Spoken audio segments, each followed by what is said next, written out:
I have been waiting for my Breville Smart Oven Pro, and here it is. I cannot wait to unbox it, do a review of this, and show you guys how it works. What got me really interested in wanting to have one of my own is last year for Christmas, I gave my parents the regular Breville small under-the-counter oven. And I wanted to basically see how the air fryer and the oven itself works. So let's unbox, see what's in here and how this works. Okay, here it is unboxed. Not quite as big as the whole box, but it was very well wrapped, and now I have it on the counter.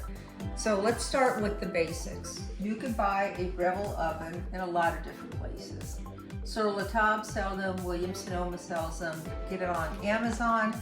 And where I purchased mine in the Chicagoland area at the ABT store, they'll actually mail to you if you're not in the Chicagoland area. You're probably not going to find the exact issue at Costco, so those are the areas you're going to look at. Be sure that wherever you're buying it, you're going to get the best customer service from them. They normally retail for $399 a couple times a year. Breville themselves, because the manufacturer is the one that sets the price on it, so wherever you buy it, getting the same oven, same quality.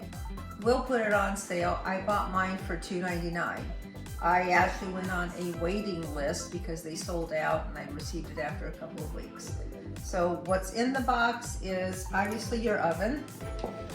You get this here, which is the wrapper below to catch any drippings or any breadcrumbs, and it slides right in there. There's the instructional manual that will also have some recipes with it.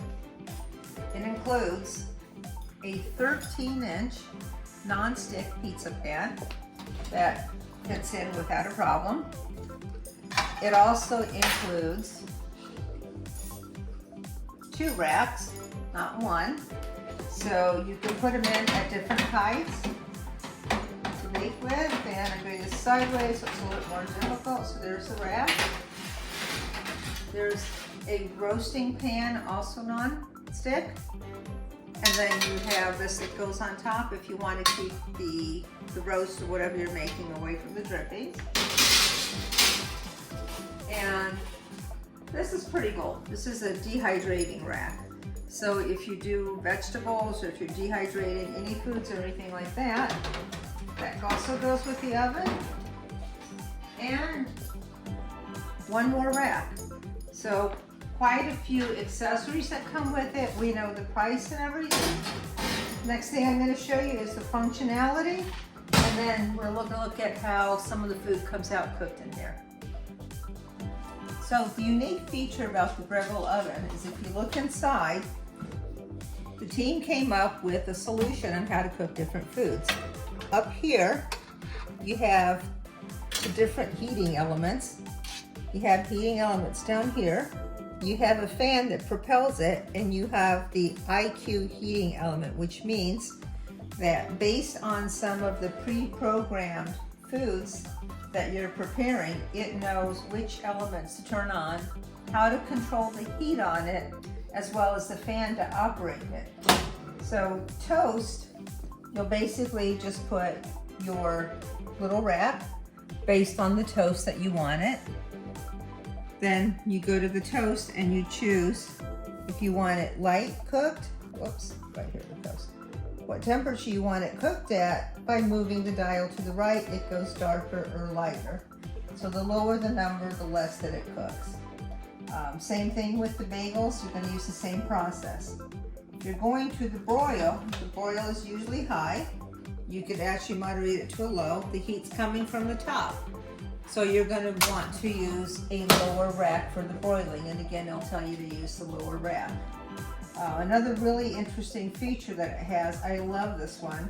If you put in the pizza, not only can you choose if your pizza is going to be cooked with the convention oven or just regular cooking, but you also get to choose if it's frozen. Oh, there we go here, hold on. Going back to the pizza. You could actually say if the pizza is frozen or if it's fresh pizza, and it will cook it differently for you based on that. Another preset button that it has that was very interesting is, get back to that, okay. the proof basically stays at about 85 degrees. So if you have dough and you want to keep the dough warm, but you don't want it to cook, the proof will work for you very easily.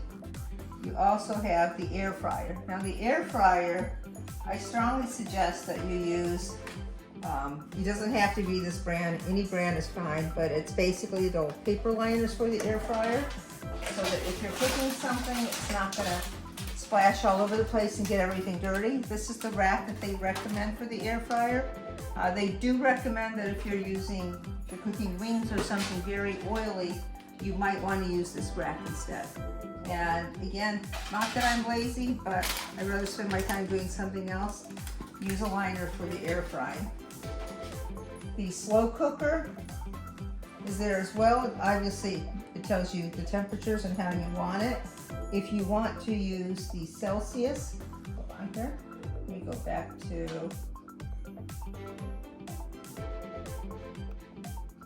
bake, which would be for baking cakes and different things. If I am using Celsius, there's a button here, so I could use a Celsius versus a Fahrenheit. And again, I could choose regular baking or convention. The dehydrate is perfect if you're dehydrating fruits, or if you have an herb garden and you're trying to dry some basil or rosemary seeds, that's what you would use it for. So again, remember the smart features here are going to tell you the height that it needs to be at, different things you can cook at it. If you're putting in a casserole and you have it on the dish, very important, do not pull the rack out more than half. The weight of it will not withhold. It's still a small oven, it's not a huge oven.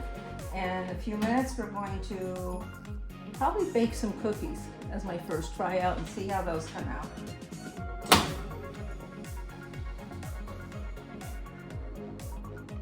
So my oven is preheated at 370 degrees, took a little less than 5 minutes. I will tell you that if I touch the top of it, it's pretty warm. You could almost use it as a warmer plate. The sides, not as much, but the top is definitely warm. So make sure that you do give it that air time. I have it 370. My normal cookie sheet did not fit, so I'm using the roasting rack that they gave me to see how these come out. And I'm going to set the timer at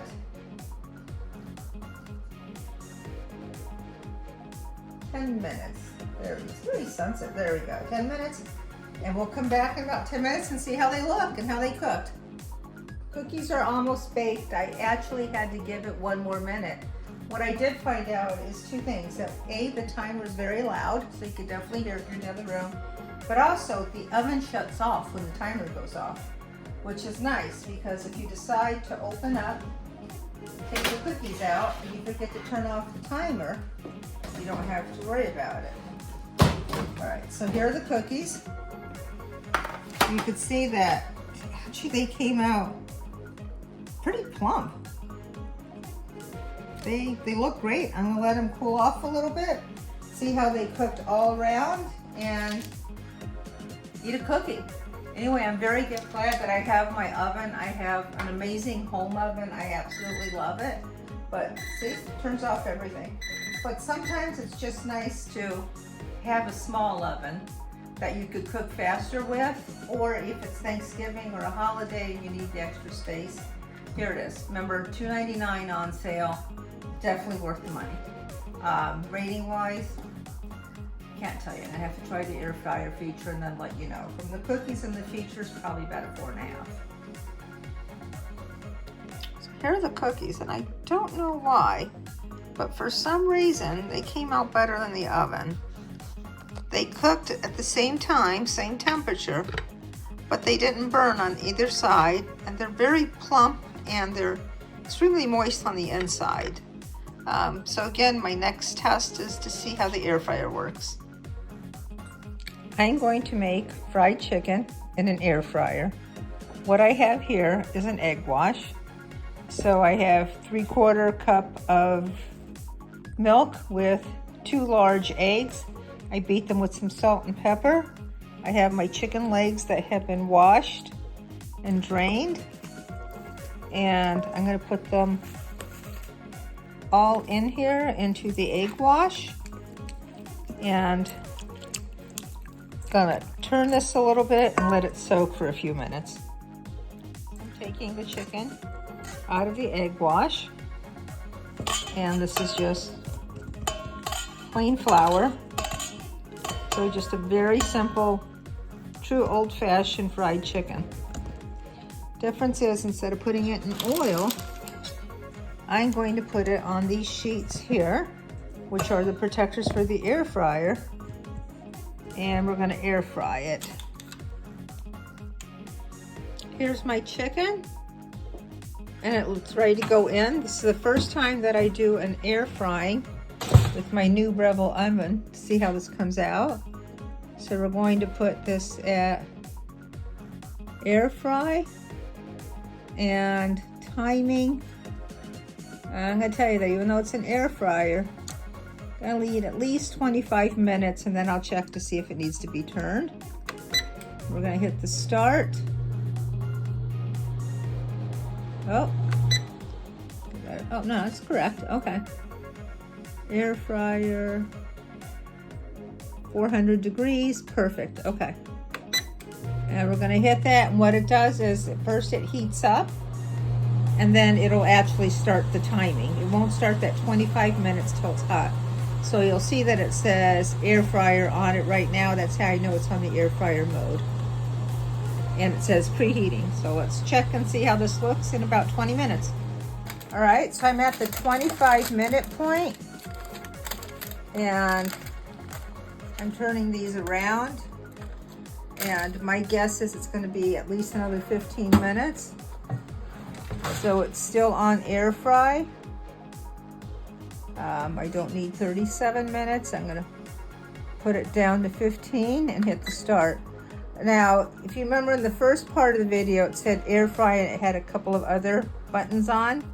That was my mistake, rookie mistake. Again, first time I used my Breville oven. So I had to shut this button off here that says frozen, that's more for a pizza. And I had the convention oven going as well.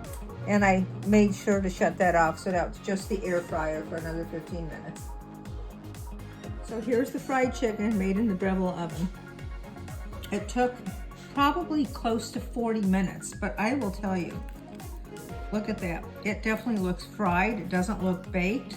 And I had a piece of it already. It's delicious. It's juicy, very, very, very good. I'm extremely happy with my Breville oven. Maybe it didn't air fry it as quick as just an air fryer, but for an all-in-one and everything that it does, really glad I have that oven. Definitely a 4.5, maybe even higher from a rating standpoint. I would go buy one immediately if I didn't have one. I would have seen everything that this does. Enjoy.